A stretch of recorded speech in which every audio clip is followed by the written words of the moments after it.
So, ipapakita ko sa inyo. Sobrang init ngayon at oras na ako nagising. Galing kasi ako ng PM jury. Tapos, off ako ngayon. Tapos, buong araw lang ako tulog. Natulog ako mga 11 o'clock. Hanggang alas 6 ng gabi. Imagine, paano naman ako tutulog ngayon? Diba? Ang taas pa ng energy ko. Kakatapos ko lang magugas ang pinggan.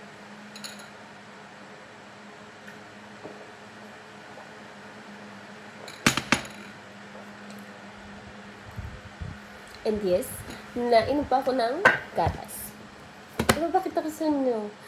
Yung dati ko kasing lagayan ng, wala namang kanta, nag-video lang siya.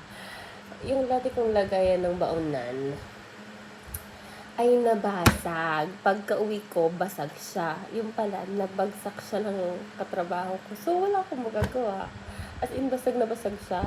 Parang nalaman ko lang siya dahil sinabi siya ng mama. Nalaman ko lang na nabasag. Hindi ko naman alam na pag-uwi ko, basag na pala yun. So, dun ko na-confirm na nabasag pala niya. So, ngayon, bumili. At hindi ako ang bumili. Ang mama ang nagpresenta, bumili. At sobrang kaya ko dahil tingnan niyo kung gaano siya kalaki. Ako gusto.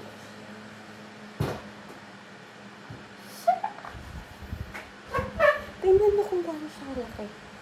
Like, hindi niyo makikita ngayon kung gaano siya kalaki. Pero, yung dati kong baonan, ganito din ang style. Pero, maliit lang siya.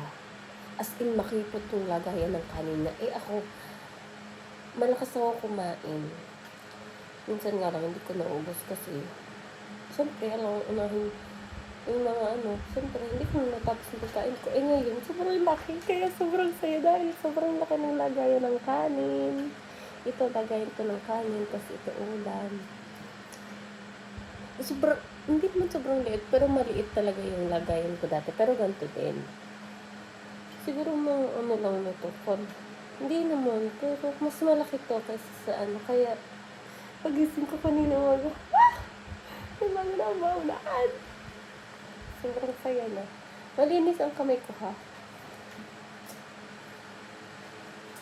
Balik mo natin yun.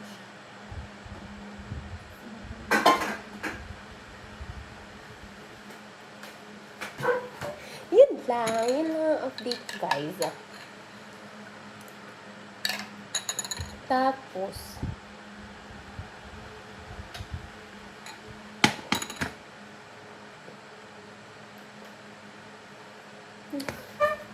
wala na, yun lang. Wala naman akong, parang gusto ko magpalinis ng kilay, pero parang ang gastos naman niya. If papalinis ko, diba?